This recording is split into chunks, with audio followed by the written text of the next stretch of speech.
নমস্কাৰ জনাইছোঁ আটাইলে। আজি আমাৰ কৃষি বিভাগ আৰু আত্মা আমাৰ দুটা অনুষ্ঠানৰ উদ্যোগত আৰু সহযোগত আমি প্ৰতিখন জিলাতে পাতি অহাৰ দৰে আমি কৃষক মেলাখন আজিৰ পৰা আৰম্ভ কৰিছোঁ দুদিনীয়াকৈ। আজি প্ৰথম দিন। আজি আৰু আপোনালোকে দেখিছে আমাৰ মুকলি সভা এইমাত্ৰ হৈ গ'ল।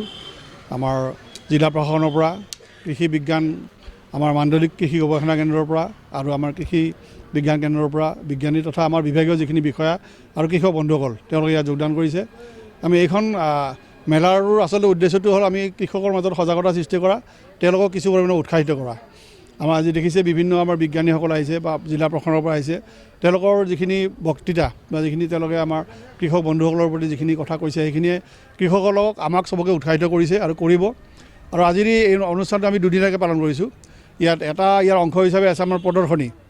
আমাৰ আত্মাৰ অধীনত যিখিনি আমি ইয়াত প্ৰদৰ্শনীমূলক খেতি কৰিছিলোঁ সেইসকল খেতিয়কৰ বা গোটবিলাকৰ APC বা FPO আছে, তেওঁলোকে নিজৰ কিছুমান উৎপাদিত সামগ্ৰী ইয়াতে আমাক প্ৰদৰ্শনী দেখুৱাবলৈ আনিছে। আৰু লগতে আমি এটা চেল কাউণ্টাৰো খুলিছোঁ ইয়াত, যিসকল কৃষকে বিক্ৰী কৰিব খোজে তেওঁলোকে বিক্ৰীও কৰিব পাৰিব। আৰু ইয়াত আমি বজাৰতকৈ ইয়াত কম দামত উপলব্ধ হ'ব ইয়াত। তাৰোপৰি আমি কৃষক প্ৰশিক্ষণৰ ব্যৱস্থা আছে। আজি প্ৰথম দিনাখন আমি কৃষকৰ লগত কৃষি বিজ্ঞানীসকলৰ এটা মতবিনিময় অনুষ্ঠান ৰাখিছোঁ ইয়াতে।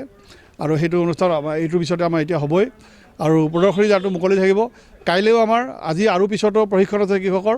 আৰু কাইলৈও দ্বিতীয় দিনা আমি কৃষক প্ৰশিক্ষণ ৰাখিছোঁ দুটা ইয়াত। আমাৰ বিজ্ঞানীসকলে বিভিন্ন বিষয়ত তেওঁলোকৰ প্ৰশিক্ষণ দিব। আৰু কাইলৈ আমাৰ যিখন প্ৰদৰ্শনী সেইখনো চলি থাকিব। দুদিনীয়াকৈ আমি এইটো অনুষ্ঠান পাৰিছোঁ। আৰু আমি আশা কৰিছোঁ যে কৃষকসকল আমাৰ গোটেই নগাঁও জিলাৰ কৃষকখিনি ইয়াৰ পৰা উৎসাহিত হ'ব আৰু তেওঁলোকে কিছু হ'লেও এটা সহায় হ'ব বা কৃষি ক্ষেত্ৰত আগবাঢ়ি যাবলৈ তেওঁলোকে অনুপ্ৰেৰণা পাব। ধন্যবাদ। আজি আমি আচলতে নিমন্ত্ৰণ কৰিছিলোঁ আমাৰ জিলাৰ আয়ুক্ত ছাৰক, তেখেত আহিব নোৱাৰিলে। আৰু DD চিমামক অনুৰোধ জনাইছিলোঁ, তেখেতক আহিব নোৱাৰিলে বিশেষ কামৰ কাৰণে। আমাৰ অৰুণাভ চৌধুৰীদেৱ তেখেত আহিছে, আমাৰ সহকাৰী আয়ুক্ত। তাৰ লগতে মাণ্ডলিক কৃষি গৱেষণা কেন্দ্ৰৰ পৰা তেখেতৰ মুৰব্বী বিজ্ঞানী ডক্টৰ হিৰণ্য বৰা আহিছে। আমাৰ কৃষি বিজ্ঞান কেন্দ্ৰৰ পৰা ডক্টৰ নিৰঞ্জন ডেকা তেখেত মুখ্য বিজ্ঞানী মুৰব্বী তেখেত আহিছে। আৰু আমাৰ যুটীয়া কৃষি সঞ্চালক শিলঙনিৰ ভৱানী নাথ আহিছে। লগতে আমাৰ বিষয়াখিনি আছে, আমি আটাইখিনি আছোঁ ইয়াত। আমি কৃষক আচ্ছা সেইটো ক'বলৈ পাহৰিছিলোঁ। আমি আজি এই অনুষ্ঠানত সংগতি ৰাখি আমাৰ 10গৰাকী আমাৰ প্ৰগতিশীল কৃষকক আমি মানপত্ৰৰে সম্বৰ্ধনা জনাইছোঁ। আৰু আমি 13গৰাকী আমাৰ প্ৰতিটো ব্লকৰ 13গৰাকী এটা আচলতে আত্মসহায়ক গোট মহিলাৰ, তেওঁলোকক 10,000 টকাৰ অনুদান আমি তাৰে যিখন অনুদান পত্ৰখন আজি আমি ইয়াত আনুষ্ঠানিকভাৱে আমাৰ আমন্ত্ৰিত অতিথিসকলৰ দ্বাৰা বিতৰণ কৰিছোঁ। এইটো হয়, ধন্যবাদ।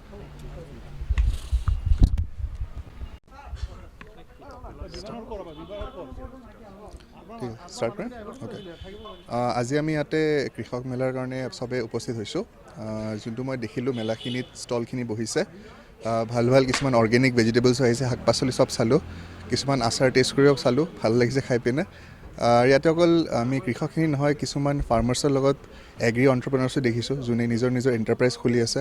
চ' এইটো নগাঁও অসম আৰু গোটেই ইণ্ডিয়াৰ কাৰণে বহুত ভাল খবৰ হয় কি আমি অন্টাৰপ্ৰেনাৰশ্বিপ এনকাৰেজ কৰিব পাৰিছোঁ ফাৰ্মাৰ লেভেলত। আৰু আমাৰ অসম আৰু ইণ্ডিয়া দুটা এগ্ৰিকালচাৰ ডমিনেটেড ইকনমি হয়। চ' আমি যিমান আমাৰ ফাৰ্মাৰ্ছখিনি হেল্প কৰিব পাৰিম এনেকুৱা কৃষক মেলাৰ থ্ৰু দি, বিকজ এনেকৈ চব পাব্লিকে গম পাব। আমি আশা কৰিছোঁ নগৰ পাব্লিকো আহি পিনে ইণ্টাৰেক্ট কৰিব, বস্তু কিনিব ইয়াৰ পৰা। চ' বহুত এক্সপ'জাৰ এটা পাব আমাৰ ফাৰ্মাৰ্ছখিনি, আৰু তেনেকৈ সিহঁতৰ ডেভেলপমেণ্ট হ'ব, উন্নতি হ'ব, সেইটো আমি আশা কৰিছোঁ।